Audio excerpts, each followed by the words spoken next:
আমি একজন জনম দুঃখিনী। এই জীবনটা আমার বড় সংকল্পিত জীবন। আমার কৃষ্ণ অনুরাগী পিতামাতা আশীর্বাদে, আপনাদের কৃপায় আমি আজও বর্তমানেও দাঁড়িয়ে রয়েছি ব্রহ্মচর্য পথে। চরিত্রটা পবিত্র রেখে বাকি জীবনটা যেন আপনাদের সঙ্গ করেই যেতে পারি, এই আশীর্বাদ চাই, আর কিছুই চাই না। কিছুই প্রয়োজন নেই আমার। ভগবান যদি কোনোদিন পুনর্জন্ম দেয়, তাহলে এ জন্মে যেমন একখানা কৃষ্ণ অনুরাগী মা পেয়েছিলাম, কৃষ্ণ অনুরাগী পিতা পেয়েছিলাম, আমার দাদাকে পেয়েছিলাম, ঠিক যদি প্রভু আমার কোনো জন্মে পুনর্জন্ম রাখে, তাহলে এমনটি করে কৃষ্ণ অনুরাগী মায়ের গর্ভে যেন আমার জন্ম হয়।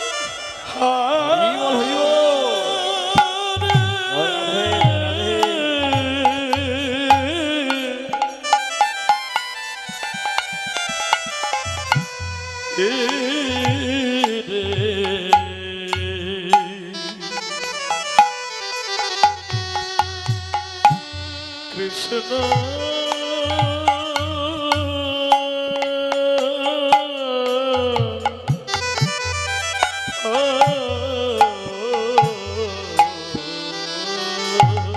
যখন আমাদের হৃদয়ে কারো প্রতি হিংসা থাকবে না, আমরা কারো নিন্দা করব না, বরং ভাবতে পারবো এই অনন্তময় পৃথিবীতে আমি একা অধম, আর জগতে যারা আছে সকলেই উত্তম। জানেন মানব জীবনের মূল ধর্ম কি? স্তব্ধ জীবনে কতই করেছি, স্তুতিত জীবনে কতই করেছি, মন্ত্রতন্ত্র তো জীবনে কত জপেছি। স্তব স্তুতি মন্ত্রতন্ত্র সাধ্য সাধন ভজনের নাম আমাদের মানব জীবনের ভজন নয়। শুধু স্তব স্তুতি করেই যদি ভগবানকে পাওয়া যেত, তাহলে জগতে যোগী মনি ঋষি যারা, তারাই ভগবানকে পেত। যারা পাণ্ডিত্য অর্জন করেছে, যারা বিদ্যা অর্জন করেছে, শুধু তারাই পেত।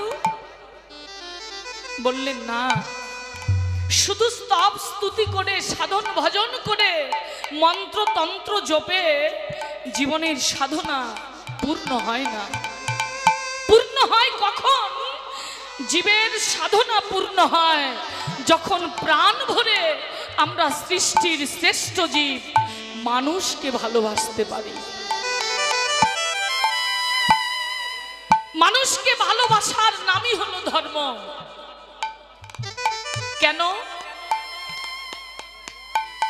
মানুষকে ভালোবাসার নাম শ্রেষ্ঠ ধর্ম কেন? ভগবানকে পাবার স্বাদ আমাদের প্রত্যেকটা মানব দেহে, মানব হৃদয়ে রয়েছে বাবা। কার অন্তরেই না স্বাদ জাগে? যার সৃষ্টি এত সুন্দর, সেই সৃষ্টির স্রষ্টাকে যদি একবার দর্শন করতে পারতাম, তার কৃপা সান্নিধ্য, তার চরণ সান্নিধ্য আমাদের লাভ হতো। প্রত্যেকটা জীবের অন্তরে এই লালসা রয়েছে, অন্তর ভরা রয়েছে, কিন্তু পাবো কোথায় তিনাকে? কোথায় গেলে পাবো? তিনি তো নিরাকার, অক্ষয়, অমর, অবিনশ্বর, যাকে সাধন দ্বারা, ভজন দ্বারা, স্তব দ্বারা, স্তুতি দ্বারা, মন্ত্রতন্ত্রের দ্বারা পাওয়া যায় না। তাহলে কোথায় গেলে তাকে পাবো? ভক্তি শাস্ত্রে বলছেন, ভক্তের হৃদয়ে ভগবানের সতত বিশ্রাম। যদি ভগবানকে লাভ করতে চাও, যদি ভগবানকে পেতে চাও, তাহলে ভক্তের বক্ষে বক্ষ জড়িয়ে ধরে প্রেম আলিঙ্গন করো, তবেই ভগবানকে লাভ করতে পারো।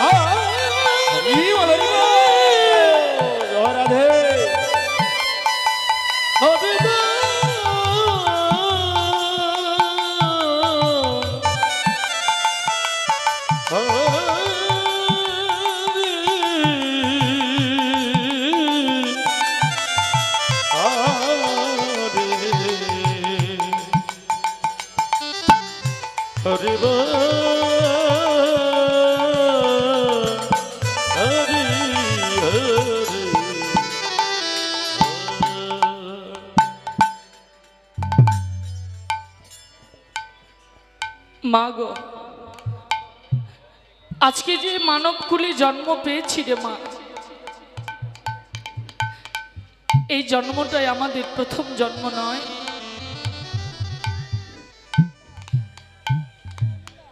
এই মানব জন্মটা পাওয়ার পূর্বে আরো 84 লক্ষ বার আমাদের জন্ম হয়েছিল। কত কুলেই না জন্ম পেয়েছিলাম, কীট পতঙ্গ পশু পাখি বৃক্ষ তরুলতা, কত কুলে। আহা, প্রত্যেকটি জন্মে জন্মে প্রভুর চরণে শুধু একটি প্রার্থনাই করেছিলাম, হে জগদীশ্বর, হে জগতের অধিপতি, আমাদেরকে আর কতদিন কতকাল পশুকুলে জন্ম দেবে প্রভু? একবার তুমি করুণা করে, তুমি কৃপা করে একবার আমাদেরকে একখানা কৃষ্ণ বলার বদন দাও।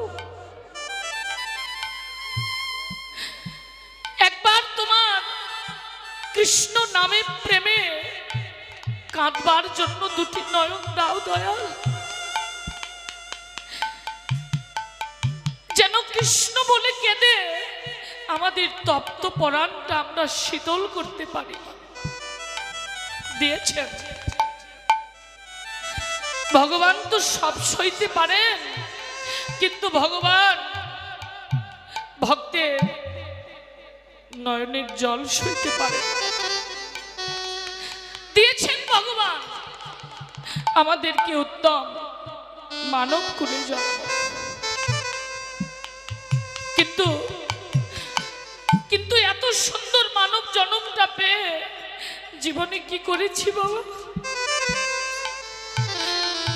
কি করেছি জীবনে? না করেছি প্রভুর নাম গুণ কীর্তন, না করতে পেরেছি প্রভুর নিত্য চরণ সেবার দাসত্ব, না ডাকতে পেরেছি বদন ভরে হানি তাই গৌর বলে, না দিতে পেরেছি নয়ন ভরা দুফুটা নয়ন গঙ্গা জল, কিছু দিতে পারিনি ভগবানের চরণে। কেঁদেছি জীবনে, কেউ যে কাঁদিনি তা নয়, কেঁদেছি জীবনে, কিন্তু কান্নাটা যেন মায়ার কান্না কেঁদেছি। এ জীবনে ভালো যে কাউকে বাসিনি তা নয়, ভালোবেসেছি, স্ত্রী পুত্র কন্যা ভাই বন্ধুকে ভালোবেসেছি, কিন্তু জাগতিক ভালোবাসায় না বড্ড বিনিময় আছে রে ভাই। জাগতিক প্রেমে, জাগতিক ভালোবাসায় খুব বিনিময় আছে।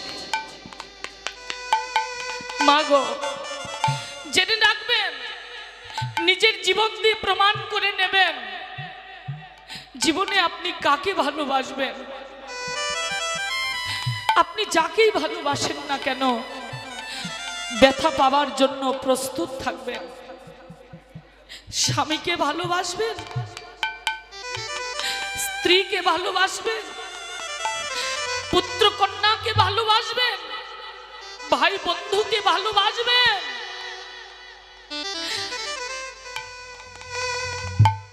ব্যথা পাবেন জীবনে। কারণ যতদিন আপনি প্রিয়জনের অপূর্ণতা পূর্ণ করতে পারবেন, ততদিন প্রিয়জনের ভালোবাসা পাবেন। যতদিন প্রিয়জনের অভাব চাহিদা মেটাতে পারবেন, আপনি কর্ম করতে পারবেন, আপনার শক্তি সামর্থ্য থাকবে, ততদিন আপনার প্রিয়জনের অভাব থাকবে না।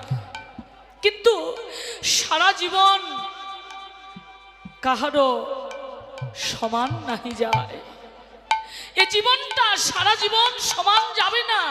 একদিন অঙ্গের বল ক্ষমতা কর্মত্বহীন হয়ে যাবে, দুর্বল হয়ে পড়বো।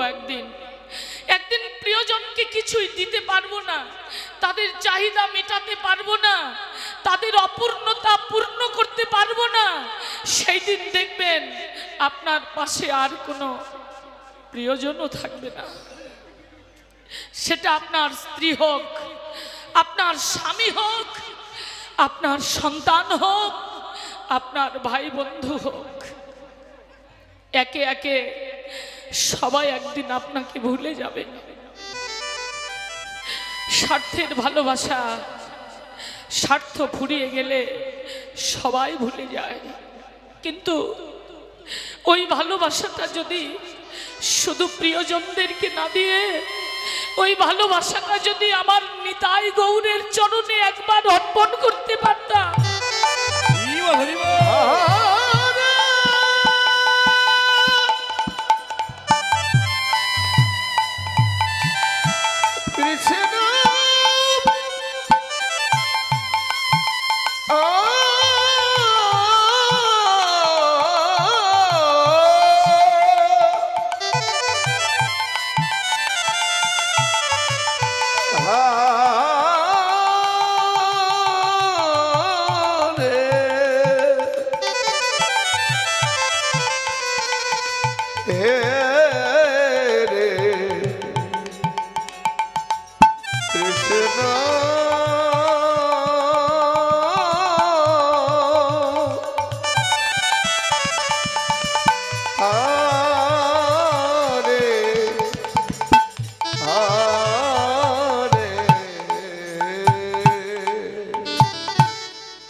ভগবানকে ভালোবাসলে ভগবান কখনো ভুলে যাবে না।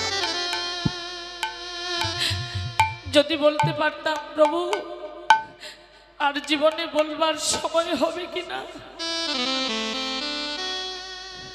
দেখতে দেখতে তো জীবনের বেলাটা প্রায় ডুবে গেল, দেখতে দেখতে জীবনের গোনা দিনগুলো প্রায় ফুরিয়ে গেল। প্রভু, যেদিন দেহ থেকে প্রাণ পাখিটা চলে যাবে, যেদিন চিরবিদায় বাঁশিটা বেজে উঠবে, সেদিন তুমি আমার বান্ধব হয়ে, সেই দিন তুলসী তলায় যেই দিন আমাকে শোয়ায় রাখবে, তুমি আমার পরম বান্ধব হয়ে সেদিন কৃষ্ণ নাম শুনিয়ে দেও।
তাই বলি মন, যদি ভালোবাসতেই হয় একবার ভগবানকে প্রাণ ভরে ভালোবেসে দেখো।